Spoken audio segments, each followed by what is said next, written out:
Devenez le boss de votre vie, c'est ce que je vous propose sur mon podcast Éveil spirituel pour tous, dédié à l'élévation des consciences ainsi qu'à votre éveil spirituel. Je suis ravie de vous rencontrer aujourd'hui dans une version podcast de la chaîne Éveil spirituel pour tous sur YouTube. Et je vais faire ce genre de série de podcasts plus souvent où je vais parler de manière tout à fait normale, sans filtre et surtout sans montage de quelque sorte que ce soit, tout simplement pour parler entre vous et moi. Je voudrais parler des pensées destructives, vous savez, qui nous challenge et nous sabotent la vie. J'avais fait un article il y a quelque temps et j'avais même sorti une vidéo sur YouTube à ce sujet, mais je voulais en fait tout simplement approfondir ce sujet car il est très important et tout simplement il fait partie des missions que j'ai d'ouvrir les yeux aux gens, sur le conditionnement et sur ces pensées que souvent on ne sait pas vraiment que l'on a, ou en tout cas on ne connaît pas vraiment l'impact qu'elles ont réellement. Et donc je voulais commencer par dire que il y a des tas, je dirais, de pensées différentes que l'on a. Eh bien entendu, souvent elles sont pas très importantes. On se demande ce qu'on va manger ce soir ou ce qu'on va porter pour le dîner, le rendez-vous qu'on a, ou des choses qui semblent, ma foi, relativement futiles. Mais quelquefois nous avons d'autres genres de pensées. Et ces pensées, souvent, elles sont très critiques en notre égard. Je ne sais pas si vous êtes d'accord avec moi, mais qui ne s'est jamais regardé dans le miroir et s'est dit « Oh là là, je suis tellement grosse, qui est-ce qui va pouvoir être attiré par moi ?» Où on se donne des choses, on se flagelle énormément. Et on fait pareil pour les autres. Oh, celle-là, regarde, justement, elle a un gros cul. Je dis ça parce qu'en fait, j'ai eu l'exemple il n'y a pas longtemps. Et j'étais à l'hôpital, j'attendais pour des examens, des choses comme ça. Et en fait, il y avait des infirmières ou des aides-soignantes, je ne sais pas, qu'importe, qui attendaient, qui n'étaient pas très occupées, elles ne savaient pas que j'étais là, mais elles n'ont pas arrêté celle-ci qui a un gros cul. Et c'est souvent entre femmes, sans s'en rendre compte qu'on dit des choses vraiment très méchantes. Et je pense que c'est quelque chose que l'on fait énormément et que souvent dont on ne se rend pas compte. Donc je pense qu'il est important de pointer ce genre de choses, car ce genre de pensée, elle n'est pas mauvaise que pour la personne, surtout si la personne ne l'entend pas, mais elle est mauvaise pour nous en fait. Et ce sont des choses que je voudrais parler aujourd'hui. Alors c'est vrai que les scientifiques, ils ont tendance à dire que nous avons un nombre impressionnant de pensées. Alors, c'est vrai que j'avais relevé dans des articles, des travaux, que cela va de 40 000 à 80 000 pensées par jour. Maintenant, ce n'est pas vraiment tout à fait possible de savoir combien on a de pensées. Il y a sûrement des choses qu'ils font pour réussir à voir dans le cerveau quelle partie du cerveau est engagée, etc. Mais en tout cas, cela veut dire qu'on en a énormément. C'est très impressionnant. Je ne sais pas ce que vous en pensez. Et la plupart des pensées que l'on a, en plus, ils disent que ce ne sont pas des pensées nouvelles, ce sont des pensées récurrentes de la veille, de l'avant-veille, et souvent d'il y a 10 ans et plus, en fait, on garde les choses, non seulement on n'oublie pas, mais on les garde en fait actives, et c'est ça le problème, je pense. La plupart de nos pensées sont négatives parce que c'est vraiment, la conscience humaine, enfin, je veux dire, notre côté humain en tant que conscience est vraiment très formaté sur le négatif, la peur. C'est pour ça que tout ce qu'on voit dans les journaux télé ou ce qui se passe dans les médias, en fait, tout de suite, voilà, on a peur et on nous sert de la peur pour enrichir cette peur, pour mieux contrôler notre esprit sur les choses qui combleraient cette peur, qui aideraient cette peur, à peur que ce soit des services, des produits, des médicaments, et tout ce qu'on veut. Bref, ça c'était une parenthèse. Et donc, c'est clair que les pensées positives que l'on a, regardez, essayez de voir, de vous prendre en flagrant délit de pensées, combien de pensées vraiment positives et constructives est-ce qu'on a chaque jour comparées à celles qui sont négatives. Et juste critiquer quelque chose ou quelque chose qui va pas marcher, ou c'est pareil, c'est la critique, hein, c'est pas que la critique de jalousie ou d'énervement, c'est tout genre de critique, quelle qu'elle soit, de la plus petite à la plus grosse, c'est l'accumulation finalement qui fait qu'on a toutes ces pensées qui sont, voilà, la plupart négatives. Moi, je pense qu'il y a deux genres de pensées, celles qui sont classifiées, selon moi, de non dangereuses. Donc, c'est ce que je vous ai dit plus tôt, lorsque, eh bien, oh, il ne fait pas très beau aujourd'hui, j'aimais mieux son ancienne coupe de cheveux, ce genre de choses. Elle a l'air fatiguée aujourd'hui, bon, bah, ça mange pas trop de pain.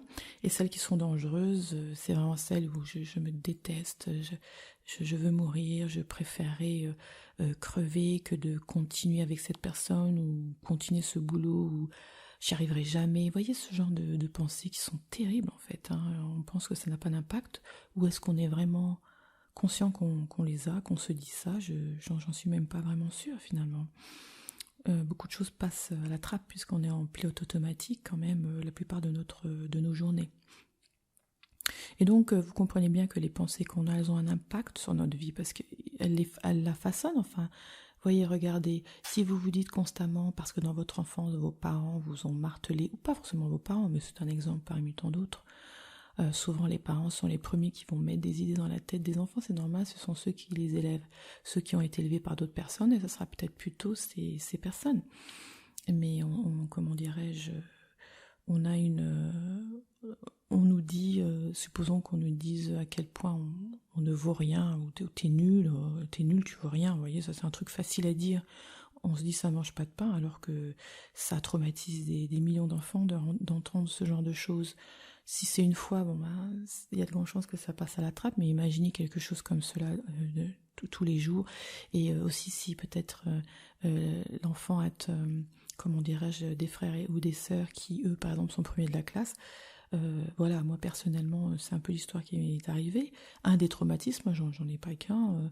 Je me sentais comme un petit canard parce que j'étais pas aussi, que je dirais, c'est pas intelligente parce que je pensais intelligente finalement, mais non aussi, vous savez, scolaire, mais finalement conditionnée, formatée, mais je l'étais pas, donc je m'intéressais pas. Je détestais l'école et tout ce qui s'ensuit.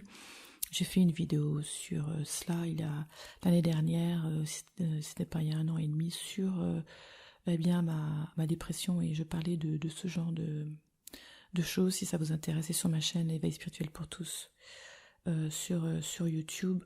Et donc vous imaginez, eh bien on vit avec ça, on grandit, on vit avec ça. Mais ne pensez-vous pas que quand on a ce genre de pensée, par exemple, on doit prendre une décision. Il faut que je fasse cela, ou que j'arrête ce travail et que je reprenne des études pour pouvoir faire quelque chose que j'aime profondément. Eh bien vous allez vous ressortir, non, t'es nul, tu ne vaux rien, genre tu n'y arriveras pas, tu vas louper, tu vas même pas passer l'examen, s'il y a un examen, ou pas forcément, mais bon, j'y arriverai pas. Donc du coup vous le faites pas. Imaginez ce que ça peut faire dans une vie, hein. C'est carrément deux destins, deux futurs différents, le futur A et le futur B. Le futur A, on n'a pas le traumatisme et on va reprendre ses études parce qu'on veut vraiment voilà, vibrer, et puis l'autre destin qui ne peut pas y aller et qui toute sa vie va devoir supporter de la dépression chronique parce qu'il ou elle refoule ses envies par peur de l'échec. Donc enfin, regardez le futur, imaginez pour vous les choses que vous avez peur de faire et que vous ne faites pas, même si c'est à un moindre niveau, qu'importe. Eh bien, ce sont deux décisions différentes qui vont amener des résultats et une vie complètement différente. Maintenant, en réalité, il y a plus que chemin A et B, parce qu'entre A et B, il y a plein de sous-chemins, de versions différentes de la réalité, de notre réalité. Mais en l'occurrence, vous voyez ce que une pensée peut faire. Et imaginez, chaque jour, on en a beaucoup. Donc, on passe sa vie en pilote automatique parce que finalement, eh bien, ces pensées, ce sont des programmes. Ce sont devenus des programmes. Nous avons comment dirais-je, des programmes de base où là, on peut rien faire. C'est comme le disque dur, vous savez, la respiration, les fonctions vitales. Vous voyez, on n'a rien à faire, on n'y pense pas. C'est vraiment quelque chose qui est ancré dans l'inconscient. tout simplement. Le conscient, c'est cette toute petite part. On est conscient lorsqu'on est concentré sur quelque chose, donc on fait quelque chose de créatif ou on se rend compte de la beauté du soleil, du coucher ou du lever, ou la beauté de la nature, ou on regarde son partenaire dormir et on ressent de l'amour. Enfin, quand on est vraiment là et quand on a le désir de quelque chose, on est complètement excité. C'est quand on est conscient, pas conscient dans le sens animé ou à l'opposé de inanimé par terre, hein, mais conscient, c'est-à-dire attentif, là, présent, quoi. Et il y a aussi un autre genre de programme qui est le subconscient, en fait. Et donc tous ces programmes, ces softwares, ces logiciels qui ont été rajoutés depuis qu'on est né, même avant en réalité, mais depuis qu'on est né, tout ce qu'on a enregistré via nos parents, tout ce qui est autour de nous, quoi que ce soit, eh bien, dont toutes les choses qu'on a entendues, genre t'es nul, t'es grosse, t'es ce que tu veux, eh bien tout ça, ce sont devenus des programmes, ce sont devenus des habitudes et ensuite c'est passé en arrière, là, dans le subconscient et ça ressort. Le corps s'en souvient. Nous, on n'a pas forcément l'image de ce qui s'est passé, ça ferait trop de choses à se souvenir d'ailleurs, mais pour une question de survie, je crois qu'on ne peut pas se souvenir de tout. Par contre, il y a le souvenir de l'émotion qui est là, c'est pour ça que des fois on ne se comprend pas, vous savez, tout simplement, on se dit mais je suis folle. Des fois, moi ça m'est arrivé avant mon éveil spirituel, bien avant, d'être triste, alors j'étais toute contente juste avant, et j'avais aucune idée pourquoi, mais je me disais mais t'es folle ma pauvre fille, pourquoi est-ce que je suis si triste, je me sens mal, j'ai mal au cœur, j'ai le cœur qui... Voilà, parce qu'il y a une pensée qui est venue automatique. Et j'arrivais pas à la gérer, je savais même pas d'où elle venait et pourquoi surtout. Voilà, donc c'est un peu ce qui se passe dans l'esprit. Et du coup, ce que je voulais dire, c'est que c'est pour ça que, par exemple, on va réagir automatiquement à quelque chose et ça, ce sont des pensées négatives quand, par exemple, à tout hasard, puisque les expériences, les relations, c'est toujours vachement important pour les gens, amoureuses notamment. Voilà, on va dire des choses comme « Oh, les hommes sont tous les mêmes » ou « Je suis malchanceuse en amour ». C'est des phrases toutes faites qui viennent d'où ça vient. C'est pas la conscience collective, oui, clairement, mais c'est parce qu'en fait, il y a des moules dans lesquels les hommes et les femmes tombent et du coup on tombe parce que c'est normal, on rencontre des gens pour travailler sur nous, c'est ça qu'il faut comprendre. Donc c'est pas tout rose, c'est difficile parce qu'on a des choses à travailler et donc du coup lorsque on a des programmes comme cela d'enfance qui fait qu'on ne se sent pas voulu, par exemple, abandonné ou je ne sais quoi, eh bien on va attirer ce genre de relation. Cela nous apprend à surmonter cela, à libérer un peu l'énergie autour de cela. Mais si on ne le comprend pas, eh bien on passe sa vie à faire des copier-coller. On rencontre ce genre de gars encore, tout le temps. J'en ai rencontré des copier-coller, moi. et d'ailleurs, c'était de pire en pire. À la fin, c'était, vous savez ce qu'on appelle un narcissique. Oui, c'est un narcissique, mais un pervers narcissique, voilà, c'est ça que je cherchais. C'est devenu tellement à la mode, mais ça fait plusieurs années, on en parle énormément en Angleterre ou aux États-Unis, etc. Maintenant, ça vient bien en France d'en parler énormément. Moi, j'en ai rencontré de ces pervers narcissiques. Je les ai attirés avec toutes mes pensées négatives sur moi-même et sur les relations, sur les hommes et tout ça. Vachement avant mon éveil spirituel. Et juste avant mon éveil spirituel, j'ai rencontré le summum du narcissique, quoi. Hein. Et alors au début, cette phrase, ça m'énervait parce que finalement, tout le monde dit ça. Et puis, ça me rappelle le sketch d'une fille connue que j'adore qui...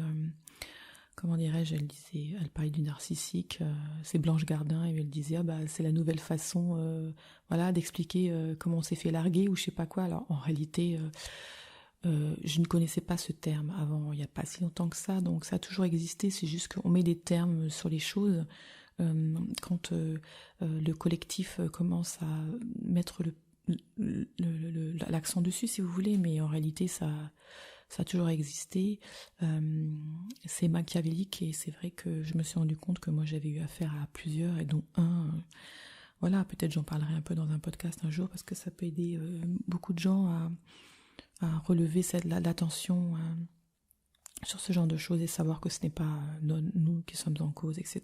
Donc j'en parlerai sûrement. Si ça vous intéresse, faites-le moi, ça va en tout cas. En tout cas, une chose est sûre, et puis la bonne nouvelle, c'est que ces fameuses pensées qui nous détruisent la vie, en fait, on peut les changer. Alors, je ne vous dis pas que ça va être facile, mais c'est un travail qui est tout à fait possible, car c'est celui que j'ai entamé depuis mon éveil spirituel. J'ai changé, je me suis transformée complètement. C'est un travail de tous les jours. Les couches de conditionnement, on en a à l'appel. Les traumatismes, on en a à l'appel. Même si on pense qu'on n'en a pas, on en a. Et donc il y a les neurosciences qui nous disent que le cerveau est adaptable, il est malléable, il est plastique. C'est ça la plasticité cérébrale. Le cerveau donc peut se façonner au gré de l'histoire vécue. Alors rien n'est figé dans nos neurones, on peut tout à fait changer quel que soit l'âge de sa vie, et il faut s'entraîner comme pour un marathon, comme pour n'importe quel ou un examen en tout genre. C'est principalement de se rendre compte, de se prendre en flagrant délit qu'on est en train d'avoir ce genre de pensée, qu'on est déjà commencé par la critique. Quand on se critique, on critique les autres. J'ai des exercices que j'ai fait. J'ai publié un petit e-book, un mini e-book, un mini guide en fait sur des exercices pour